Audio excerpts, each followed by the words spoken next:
ભૂકંપ પછી કચ્છમાં ઔદ્યોગિકરણનો દોર શરૂ થયો ત્યારથી જમીન સંપાદનથી લઈ પ્રદૂષણ મુદ્દે જે રીતે ઔદ્યોગિક એકમો કામ કરી રહ્યા છે તેની સામે લોકોમાં ભારે રોષ જોવા મળી રહ્યો છે। આ વખતે અને આ વચ્ચે કચ્છના માંડવીના બાડા ગામે ગુજરાત હેવી કેમિકલ લિમિટેડ કંપનીએ 3500 કરોડના ખર્ચે 1350 એકર જમીન ખરીદતા લોકો વિરોધ નોંધાવી રહ્યા છે। કંપની એનું નામ છે ગુજરાત હેવી કેમિકલ કંપની। એટલે ભયંકર પ્રદૂષણ કરી રહી છે। આપણે એ પણ વિગતથી વાકેફ કરશું કે સૂત્રાપાડામાં એનો પ્લાન્ટ છે ત્યાં એને કેવી ખાના ખરાબી કરી છે। સાહેબ, આ સોડા બનાવવા માટે, વિવિધ કેમિકલો બનાવવા માટે હજારો ટન મીઠું આવશે, હજારો ટન કોલસો આવશે। જ્યાં પણ મીઠું આવે ત્યાંની જમીનમાં ધીરે ધીરે મીઠું પ્રસરે છે અને અમારી ખેતી, પશુપાલન સમગ્રપણે નાશ પામી જશે। ત્યારે લોકો અત્યારે સમજી ચૂક્યા છીએ, ખૂબ જ રોજગારીની તકો છે। અહીંયા જોઈએ તો હરિયાણા પ્રાંતના મજૂરો અત્યારે કપાસ વેળવવા માટે ગામની આજુબાજુ આ 20 ગામોમાં જુઓ, ગમે ત્યાં તમને સીમમાં એમના ધંધા દેખાશે। પર પ્રાંતિયો અહીંયા રોજગારી મેળવી રહ્યા છે। અહીંયા રોજગારીની ખૂબ તકો ઊભી થયેલી છે, છતાંય શા માટે જીએસએલ પોતાનો ડોળો બાળા પર ફેરવી રહી છે, અમને સમજાતું નથી। હું આ કંપની આવી છે, અમે જયારે આ કંપની શરૂઆતમાં પહેલી લોક સુનાવણી હતી ત્યારે અમે કંપની વિશે જાણવા માટે સૂત્રાપાડા ગયેલા અને સૂત્રાપાડાના આજુબાજુના 25-30 ગામડાને જોયા અને ઈ ગામમાં ઈ કંપનીના કારણે કેટલું નુકસાન થયું છે અને ત્યાંનું વાતાવરણ અને ત્યાંની રોજગારી ઈ વિશે તપાસ કરવા અમે દરેક ગામડાની અંદર ગયેલા।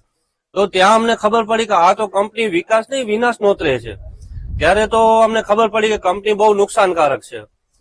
એના પછી અમે ત્યાંના માછીમારોને મળ્યા, ત્યાંના ખેડૂતોને મળ્યા અને ત્યાંનું જે આજુબાજુનું વાતાવરણ જોયું તો પ્રદૂષિત વાતાવરણ હતું। ત્યાંના ઘરોની અંદર પણ બહુ ધુમાડો ને એ બધું એના કારણે બહુ નુકસાન થતું હતું। ત્યારે અમે આના વિરુદ્ધમાં આવ્યા છીએ। જીએચસીએલ કંપનીના આવવાથી સોડા એશ પ્લાન્ટની સાથે સોડિયમ બાયકાર્બોનેટ અને કોલસા આધારિત 120 મેગાવોટ કેપ્ટિવ પાવર પ્લાન્ટ સાથેનું કેમિકલ કોમ્પ્લેક્સ બનશે। જો આવું થશે તો પર્યાવરણ તેમજ ખેતીને ભારે નુકસાન થશે તેવું બાડા સહિત 20 ગામના લોકોએ જણાવ્યું છે। અનિરુદ્ધભાઈ અમારા આવ્યા હતા, તમને કીધું નહીં તમને એવું લાગે છે કે કંપની એટલી નુકસાન કરતા નથી? અરે નથી તો હાલો તમે સૂત્રાપાડા જુઓ કેવી હાલત એને ખરાબ કરી। અમે તો ખુલ્લેઆમ કહીએ છીએ કે આ ચૂંટાયેલા પ્રતિનિધિઓ, લોકપ્રતિનિધિઓ જિલ્લા તાલુકા લેવલે છે ને બધાએ કંપનીમાં જોડાયેલા લાગે।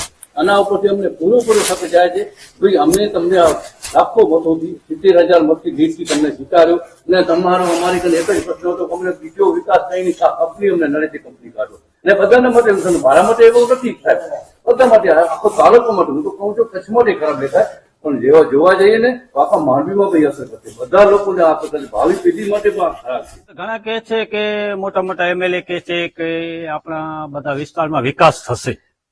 અમે તો હું તો એ માની રહ્યું કે વિકાસ નહીં થાય, ખેતીનો વિનાશ થશે, એ 100% નક્કી જ છે। બાજુમાં જેનપુર ગામ છે તેના અબજો રૂપિયાના દાડમ ખારેક છે, બારા ગામમાં પણ કરોડો લાખોની પેદાશ થાય છે હર સાલ। તો અમને 500 રૂપિયા મજૂરી દેતા મજૂર નથી જતો અને આ બધા કહે છે કે આપણો ફાયદો થશે। શું ફાયદો થશે? અને ગવર્મેન્ટને સમજવું ખપે કે આપણો દેશ ખેતી પ્રધાન દેશ છે, ખેડૂતને સાથ દેવો જોઈએ, એ જરૂરી છે। દેશ આપણું આગળ છે તો ખેતીને આધારે જ આગળ છે। બાડા ગામમાં સુપ્રસિદ્ધ વિપશ્યના કેન્દ્ર પણ આવેલું છે અને વિપશ્યના કેન્દ્રના સાધકો પણ આ કંપનીની વિરુદ્ધમાં છે। મોટા મોટા ધારાસભ્યો મુજબ આ કંપનીના આવવાથી રોજગારીની તકો ઊભી થશે। જો કે બાડા અને આસપાસના 20 ગામના લોકો આ વાતને સ્વીકારવા બિલકુલ તૈયાર નથી। તેમનું કહેવું છે કે આ કંપનીના આવવાથી વિકાસ નહીં વિનાશ જ થશે। ખતરનાક સ્થિતિ છે સર। મારું રહેવાનું સુરત છે અને સુરતમાં રહું છું તો જાણું છું કે પ્રદૂષણ શું છે। અમારે ત્યાં હજીરા છે, પાંડેસરા કેમિકલ ઝોન છે, એટલો ધુમાડો ને એટલું પ્રદૂષણ થાય છે ને તો અમે શાંતિ માટે સુરતથી અહીંયા કને મેડિટેશન કરવા આવીએ છીએ।